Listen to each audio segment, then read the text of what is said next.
دیکھیں نا دنیا میں تنازع تو ہوتے ہیں نا، کشمیر کا تنازع ہے، ایریٹریا میں تنازع ہوتا تھا، بہت عرصہ ہو گیا سنتے آئے ہیں، وہاں بھی کوئی تنازع، کسی اور جگہ بھی تنازع ہو سکتا ہے۔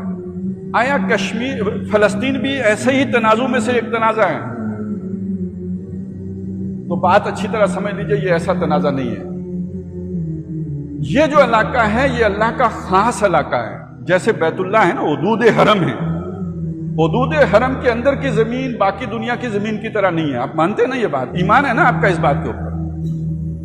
یہ اللہ کا مرکز ہے دنیا میں توحید کا، اور دوسرا بڑا مرکز کہاں پہ ہے توحید کا؟ یہ ابراہیم علیہ السلام نے یہ دو مراکز بنائے تھے نا، ایک حجاز میں اور دوسرا فلسطین میں۔ تو یہ در حقیقت ان کا تعلق، ان کی نسبت کسی قوم کے ساتھ نہیں ہے، ان کی نسبت اللہ تعالیٰ کے ساتھ ہے۔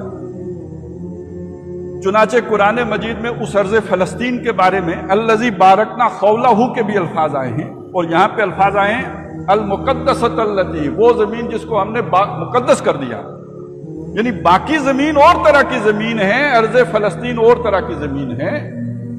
سورہ بنی اسرائیل کے شروع میں فرمایا سبحان الذی اسریٰ بعبدہ لیلا من المسجد الحرام الی المسجد الاقصی الذی بارکنا حولہ، وہ زمین کے جس کے ماحول کو ہم نے بابرکت بنایا۔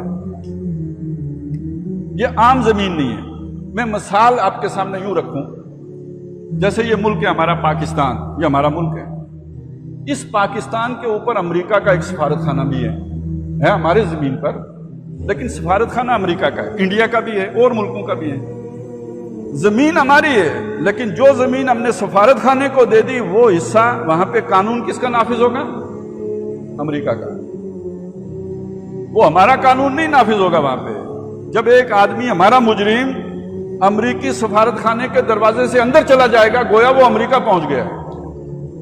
اب امریکی سفیر کی مرضی ہمارے حوالے کرے یا اسے امریکہ بھیج دے، ہم اسے نہیں، اس پر ہمارا حکم نہیں لاگو ہوگا جب تک کہ وہ ہماری زمین پر دوبارہ قدم نہیں رکھے گا۔ اسی طرح سمجھ لیجئے بیت اللہ شریف ہو یا بیت المقدس ہو، یہ اللہ کے سفارت خانے ہیں زمین کے اوپر، یہ توحید کے مراکز ہیں، یہ اللہ کے گھر ہیں، اور اللہ کے یہ گھر الاٹ ہوں گے اللہ کے نمائندے کو، اللہ کے سفیر کو۔ اور اللہ کا آخری سفیر کون ہے؟ موسیٰ علیہ السلام یا عیسیٰ علیہ السلام یا محمد الرسول اللہ صلی اللہ علیہ وسلم؟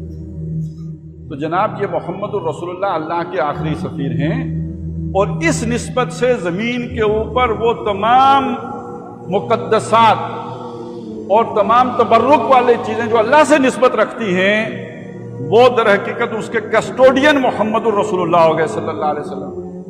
اگر یہ بات سمجھ میں آئی ہے تو وہ واقعہ سمجھ میں آئے گا۔ اللہ تعالیٰ کا فیصلہ تھا محمد الرسول اللہ کو آسمان پر لے جانے کا، معراج کا بڑا مشہور واقعہ ہے۔ اس زمین کے اوپر سب سے مقدس جگہ بیت اللہ ہے، جہاں پہ حضور رہتے تھے مکے میں۔ تو آسمان پہ جانا تھا تو مکے سے جانا چاہیے تھا نا۔ اللہ تعالیٰ نے وہاں سے چلایا، لے گئے مسجد اقصی ارض فلسطین، اور ارض فلسطین سے اٹھا کے آسمان پر لے کے گئے۔ یہ زمینی سفر کیوں کروایا اللہ نے؟ سورہ بنی اسرائیل میں آسمانی سفر کا ذکر ہی نہیں ہے، جو اللہ نے ذکر کیا وہ زمینی سفر کا ذکر کیا۔ سبحان الذی اسریٰ بعبدہ لیلا من المسجد الحرام الی المسجد الاقصی۔ یہ مسجد اقصی کہاں ہے؟ یہ ارض فلسطین میں ہے۔ تو اللہ وہاں پہ کیوں لے گئے؟ کہا لنریہ من آیاتنا، تاکہ ہم اسے اپنی نشانیاں دکھائیں۔ کیا نشانیاں دکھائیں ہمیں نہیں معلوم، لیکن جو نشانی ہمیں معلوم ہے، جو بتائی گئی، حضور صلی اللہ علیہ وسلم نے خود بتائی، وہ نشانی کیا ہے؟ کہ اس مسجد اقصی میں محمد الرسول اللہ کو مصلی پہ کھڑا کیا گیا ہے، اور باقی تمام نبی، اور نبی کون تھے جو اس سے پہلے اس مصلی پر کھڑے ہوتے رہے، وہ سارے وہ اس مصلی کو چھوڑ کر محمد الرسول اللہ کی اقتداء میں کھڑے ہو گئے۔ اس کا کیا مطلب ہے؟ انہوں نے حضور کی امامت کو قبول کر لیا، یعنی اب اس مسجد کے متولی بھی محمد الرسول اللہ قرار پا گئے۔ اب اس اعتبار سے دیکھیں کہ حضور کے جانے کے بعد اس کی تولیت کس کے پاس جائے گی؟ حضور کی امت کے پاس جائے گی۔ قرآن کا وارث کون بنایا اللہ نے؟ کس کو بنایا؟ اللہ کا کلام ہے نا، محمد الرسول اللہ پہ اترا ہے نا۔